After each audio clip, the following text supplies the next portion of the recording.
Hello, everybody, and welcome back to another Overwatch League fan thoughts and analysis video. Today, we will be talking about Stage 3, Week 3. But before we jump into that, let's take a look back at Stage 3, Week 2, and talk about the very big week for a lot of teams. That was Week 2 of Stage 3. We start off on Thursday, June 13th, with so far what I would say is probably the biggest upset in Overwatch League this season, if not in Overwatch League history, with the Houston Outlaws defeating the San Francisco Shock 3-2. Outlaws looked good week 1 against New York, looked even better in week 2, beating the Shock. Very big week for them. Very impressed with the way they played. It was absolutely shocking. I didn't think they would win, but here we are talking about the Houston Outlaws as potentially a threatening team and a team that really could be sitting in the season playoffs. If not, stage playoffs definitely possible, but even possibly the season playoffs, depending on how they kind of ramp up for the rest of the season. Shanghai Dragons took on the Atlanta Reign, a victory for the Dragons. Chengdu Hunters beating the Dallas Fuel. The Dallas Fuel once again slacking and looking like a team not super strong. I'm not impressed with the way the Dallas Fuel have been playing recently. I wasn't really impressed with the team from the beginning, but even less so now. My big pick game for Thursday, Vancouver Titans beating the Hangzhou Spark. Very close match. Spark really want to show that they are one of those top contending teams, but ultimately the Vancouver Titans walked away with the win. But definitely the Spark are a team on the up, and they are a threat to a lot of teams in this league. Moving on to Friday, we have my big pick game of the Paris Eternal taking on the New York Excelsior. 3-1 victory for the Excelsior. Pretty good match all around for New York. Paris gave them a bit of a run for their money in certain points, but ultimately New York locked it up. With the Toronto Defiant taking on the London Spitfire. Victory for the Spitfire. Not that surprising. Spitfire look a lot better than the Defiant do. With the Houston Outlaws taking on the Boston Uprising. Houston Outlaws walk away with a 4-0 victory this week. Best week by far goes to the Outlaws. 2 very good wins. 1 win against a top team, arguably the best team in the league. The other one, a 4-0 victory against a team who was ahead of them, who, obviously not as good as the Shock, but still Houston showing we are a threat and we have the tools to be good this season. Finally on Friday, LA Gladiators beat the Philadelphia Fusion. Not that big of a surprise. Gladiators looking very good. Fusion slacking a little bit, struggling a little bit, but it's just not the meta for the Fusion. And the Gladiators, I think, have just continued to improve. Though, I wouldn't say they're the best team. I don't know if they're the 4th best. I think there's some other teams that you could definitely argue more so for the 4th best team in the league, but we'll have to see what happens as we get closer to the end of the season before we can really, for sure, say who the 4th best team is. But right now, I think the Gladiators are at 4 or 5. Saturday, move to that. Hangzhou Spark, after their loss to the Titans, get a win against the Washington Justice, 3-0. Seoul Dynasty get a 4-0 victory over the Atlanta Reign. Vancouver Titans with a 4-0 victory against the Dallas Fuel. The Fuel, once again, looking like a team struggling and really not looking good. And the LA Valiant get a win over the Guangzhou Charge, 3-1. So a good win for the Valiant. 2 wins in a row for the Valiant. They lost to Shanghai in week 1, and they'll have to play Shanghai again in week 3. So we'll see the Valiant do in that match, but I really like the way the Valiant have been playing. I think they are finally looking like the team we expected them to be, and I think a big part of it is fact fiction. I think the communication problems are gone now. I really think there were some communication issues with Fate and the rest of the team, but I think now you have fact fiction. You clean up the communication. You have people speaking the same language. I think the Valiant look incredible this stage when you compare them to the team that we saw in Stage 1 and even in Stage 2. They already have 2 wins this stage, and they had 3 wins total the last stage in Stage 2. So Valiant look like they're improving a lot as well. Next, we move on to Sunday, my big pick game, San Francisco Shock and Seoul Dynasty. 4-0 win for the Shock. Bounce back after that loss to the Houston Outlaws. I will say, I don't know if I've had a week where I've gotten all 4 of my big pick games right, but I got them all right this week. So I'm happy about that. Seoul Dynasty, after a very dominant set of games, though, to start this stage, finally lose a match and finally lose a map, losing all 4 of them to the Shock. Shock, once again, looking like a team who are dominant and are gunning for another stage title. I definitely think the top 3 teams, the notion that you have the top 2, and then you have New York, and then you have the rest. I think that notion is ridiculous. I already thought it was ridiculous, but I definitely think after this week and last week that notion that there's this huge gap between number 1 and 2, and then New York, and then the rest of the league is just not true. I definitely think you have your top 3. Obviously, I think you have strengths and you have an order to that top 3. I think right now you could definitely argue Titans are number 1. I don't think many people would disagree with you there. And then I think a lot of people put Shock 2, New York 3, but I think that they're all very close together. I think New York could very easily be at number 2. I think the Shock could easily be at number 1. The Titans could be at number 2 or number 3. I think you could really move them all in any position, and I don't personally think you would be wrong in saying that. But that's just me. We move on to the Florida Mayhem against the Paris Eternal. Paris Eternal walk away with that one with the victory.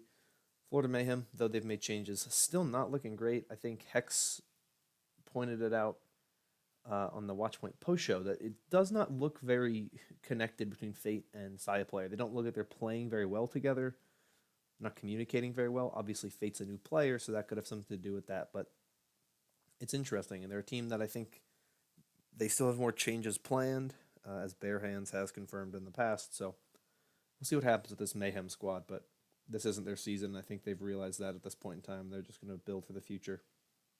Next, with the Philadelphia Fusion beating the Boston Uprising. Very close match, very exciting match, very fun match to watch, but ultimately the Fusion walk away with a 2-1 victory. I was a very big fan of this match. I thought it was fun. It's nice seeing the Fusion back winning. They're a team that are going to be very, very difficult to go up against if the meta does turn more in a DPS heavy way. I don't really think it's going that way, but if it does, they're definitely a team that I would say to look out for. They're in a very bad position right now. I think they're in a tough position in terms of trying to get to the playoffs at the end of the season, so we'll see how they do. But the Fusion really trying to keep their heads above water right now. Final match of the week, Washington Justice took on the LA Gladiators. Win for the Gladiators, easy win for the Gladiators for a victory, though the Justice did have some shining moments towards the end of the series, not enough to overcome the powerhouse that is the LA Gladiators. So that is everything I have for week 2, 13-3 overall for the week. I'm very, very happy with that one. And all 4 big pick games. So, solid week for me. I'm very happy about that. But with those out of the way, let's take a look at week 3. First game of the week on Thursday, June 20th, we have the San Francisco Shock taking on the Boston Uprising. I am taking the Shock. Yes, they just lost to Houston, but they also just dominated Seoul. I don't see how they would lose to Boston, who I don't really see as a team doing very well right now. They're on a very bad skid right now, and to me, Shock take that one easily. My big pick game for Thursday is the Eternal against the Outlaws. The Eternal are a team right now. They're 3-1 this stage with a +4 differential. Outlaws, though, sitting also at 2-1, or they're sitting at 2-1. They're also a +4. 2 teams that are playing pretty well right now. I think Houston is playing better right now, which I never thought I would say, but here I am saying just that. So the Houston Outlaws, to me, are the team that walk away with the victory in this matchup. I think the Outlaws have a very good shot at even potentially breaking into the top 5 of the Atlantic this stage. I think they have games that go their way. I think they have a schedule that really could help them out and potentially get to that point. We could even see it this week. That's how how good the Outlaws have been playing, and how possible it is for them to really see a good rise.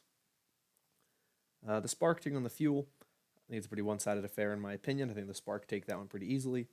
Finally, for Thursday, we have the Shanghai Dragons taking on the LA Valiant. Well, I like the Valiant. I like what they're doing. We did see them lose to Shanghai last week or week one, and I don't really see that being any different this week. I just think the Dragons are such a strong team. They're so good. They're so hard to beat. The way they play is so unique, and they play differently than most other teams. I mean, other teams have started to adapt and adopt that kind of somber play, but the way they play is even still different. It's, either a DPS composition or somber goats. A lot of teams, it's kind of either somber goats or normal goats, or DPS composition or normal goats. Very few teams are running somber goats and DPS. We never really see any normal goats from Shanghai, so it's not something I'm really expecting the Valiant to do well against, though I think they'll do better than they did the first time they played him. Obviously, we've had some more time to see Fact Fiction get used to this roster and get integrated, so I think this is a good match, but I ultimately think the Shanghai Dragons walk away with the win. Friday, London Spitfire take on the New York Excelsior. It was a huge win for New York the last time these two teams played.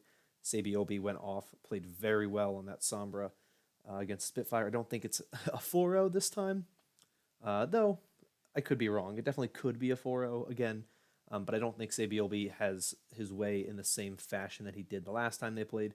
London did not play around this Sombra very well. I don't think they make the same mistakes this time around, but we'll see what happens. But I'm still taking New York to win this match. Next, San Francisco Shock take on the Florida Mayhem. I'm not even going to talk about that match in detail. Shock are much better than Mayhem. Shock win that one easily, 4-0. My big pick for Friday is the LA Gladiators taking on the Shanghai Dragons. This one was very hard for me to pick. I think the Dragons really are playing better than the Gladiators, just because I think the Dragons are doing something that most teams aren't, and the Gladiators are doing something that, with the exception of Paris, where they run their very weird kind of bunker compositions, or they're very good at Paris as a map. I don't think they're really standing out as much as the Dragons are, because the Dragons are doing stuff so differently, but I still think the Gladiators are the more solid team. But this is a huge game for the Dragons. A win here by the Dragons is a statement victory of them saying, we are that top 4 team. We are that top 5 team, and people need to be putting more respect on our team because we are better than what people think we are. This is a huge game for both of these teams. I'm excited to see the way it goes. That might be my game of the week, honestly. One I'm most excited to see. Rounding out Friday, the Chengdu Hunters taking on the Vancouver Titans. A match that the last time these two teams played, it was very close. I don't think anyone expected it to be that close, but it was. And the Titans this time around, I think, don't mess around. I think the Hunters don't really stand a chance. I don't think Chengdu is that good of a team, so I think Vancouver wins that one. Going to Saturday with the London Spitfire taking on the Washington Justice. Spitfire win that one in my eyes. Justice still struggling too much in Spitfire, though they've, had some hiccups. I still think they are one of the top 6 teams in the league, and I think they win that one easily.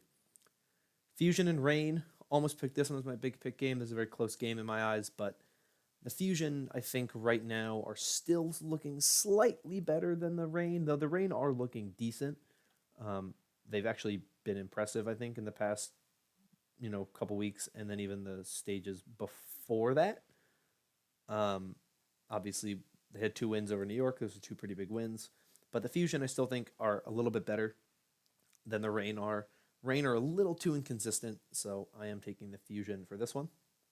The Toronto Defiant taking on the Guangzhou Charge. This is a tough one to pick. The Charge are a wild card team, and so are the Defiant.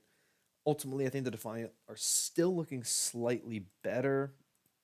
Obviously, they've had some changes to their lineup, which is a little bit harder to kind of say, hey, this change to the lineup is going to be the reason they win.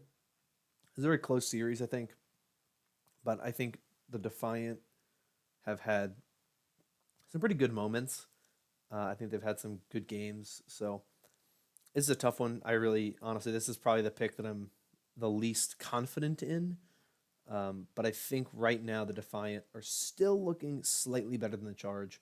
I'm not really sold on the Charge, and while I'm not sold on the Defiant either, I'm more in on the Defiant than the Charge. My big pick game for Saturday is the Hangzhou Spark taking on the Seoul Dynasty. These are two pretty good teams, two teams that are very close in the standings, but ultimately I think the Spark are looking better right now. I think they have been improving every single week. And I think they're one of the teams that have really, really been clawing for that top four claim. And obviously, their record doesn't speak top four, but their play does. And I think that ultimately is what propels them to win over Seoul, who, while I do think Seoul are a very good team, I think the Spark are looking slightly better right now. Moving on to Sunday, we have the rematch between the Chengdu Hunters and the Dallas Fuel. Obviously, these two teams just played, and the Chengdu Hunters won. As much as I'm not sold on Dallas, I'm really not sold on Chengdu. Dallas is a team that likes to kind of bounce back and get wins. And ultimately, I think that you really should only lose to Chengdu in that style once. You kind of get an idea of what you're doing. Once you know what you're doing, you can have footage to look over. I think this is not an issue for the Fuel. They have a good coaching staff. They have better players, in my opinion, than the Hunters do. I think this is a win for the Fuel, but we'll see what happens. Next, we have the Boston Uprising taking on the Paris Eternal. I'm taking the Eternal. Boston not looking very good right now. The Eternal looking pretty good. They're looking okay. Not like the strongest team, but they look pretty good. They look good enough to get a couple good wins here and there. So I'm taking the Eternal. We have the Houston Outlaws taking on the Florida Mayhem. I don't even think this is a close series. I think the Outlaws take this one pretty easily. Mayhem don't look good. Outlaws, who didn't look good, now look great. So tough one to really pick against there. Finally, we have the LA Valiant taking on the Vancouver Titans. As much as I'd love to see the LA Valiant win this match, I don't see it happening. The Vancouver Titans are the Vancouver Titans. They haven't lost a regular season match yet. I think this is an easy win for them. And yeah, those are all of my picks for week 3. Let's take a look at the league standings. You can see some movement in the Pacific Division and a little bit of movement in the Atlantic Division as well, in the kind of middle of the pack there. But you still have New York, London, Philadelphia as your top 3 in the Atlantic, and you still have Vancouver, San Francisco, and LA Gladiators as your top 3 in the Pacific. But obviously you can see in the Atlantic, the Eternal moving up, the Uprising moving down, the Defiant and Reign moving around a little bit as a result of that as well. And back in the Pacific, you can see the Fuel dropping a good amount, with the Spark, the Dragons, and the Dynasty all shifting around a little bit as well. So some big movements in these divisions as the top 12 are really shaping up and changing. It's been very, very interesting to watch. Before I jump into the top 10 stage standings, I'm kind of thinking this week a lot about kind of the 8 teams right now that I think look like the playoff teams. I've really been trying to kind of narrow it down to the teams that I think right now are playing the best Overwatch, the 8 teams that I think are playing the best Overwatch, but also realistically, you have to think about the season as a whole. So a team like Houston, while they're playing well right now, do they realistically have a shot at getting into the season playoffs? It's tough to say because they have a lot of wins they need to get to even get into the top 12. And then from there, they have to once again win a lot of games against some teams that are really good. So it's hard right now to say for sure who the 8 teams are that will be in the playoffs. But I will say that if you were to ask me right now who the 8 teams are that I think would get in, this is in no particular order. But I definitely think right now the 8 playoff teams would be Vancouver, New York, San Francisco, London, LA Gladiators, Hangzhou Spark, Shanghai Dragons, and the Seoul Dynasty. Those would be my 8 right now if I had to pick. My first 2 out being the Dallas Fuel and the Philadelphia Fusion. And I would like to see what happens with the Valiant and the Outlaws, some of these teams that I think are playing well right now but have such a big leap of ground they need to overcome to get into that top 12, to even have a chance to get into the season playoffs. It'll be really interesting to see how those teams do in the long run and how they kind of get close to potentially getting in. I think it's really funny. I had the Houston Outlaws at 9 in my preseason power rankings, and very realistically, they could be in that spot at the end of the season as a team that just barely missing out at the end of the season because of early season struggles. They could be a really good team in the second half of the season, but they still have some tough matches ahead of them. And it's just the fact of the matter is they just can't overcome the struggles they had at the beginning of the season. But let's see what happens when we get there. Let's take a look, though, now at the top 10 stage standings. And there's some interesting teams here. We have Vancouver and New York at number 1 and number 2. That's not really that surprising. We have the Dragons at number 3, the Gladiators at number 4, with the Dynasty at number 5, the Eternal at 6, and then the Spark at 7, and 3 teams that who would have guessed that these 3 teams would be next to each other at any point in time, or tied at any point in any stage. We have the Shock, the Valiant, and the Outlaws all at 2 and 1 plus 4. There'll be some movement here, of course. Some of these teams play. The Outlaws play the Eternal. The Valiant have to play the Dragons and the Titans. So there will be some movement in this top 10. Definitely. But those are the top 10 stage standings right now. Stage 3 is looking very interesting. A lot of people are saying, well, I won't say a lot of people, but some people are saying that we could get a new stage champion this stage that isn't Vancouver or San Francisco. People aren't really saying who, but if I had to guess, I would assume they're hinting at either New York or Shanghai. But there's other teams, of course, that could make it. Even Houston could make it, I think, realistically, if they get hot and they keep improving the way they've been playing. Really, really possible for Houston to be that team. But that's everything I got for you this week. Thank you so much for watching. If you enjoyed, consider liking and subscribing. But until next time, I'm going to get out of here. Once again, thank you for watching, and bye-bye.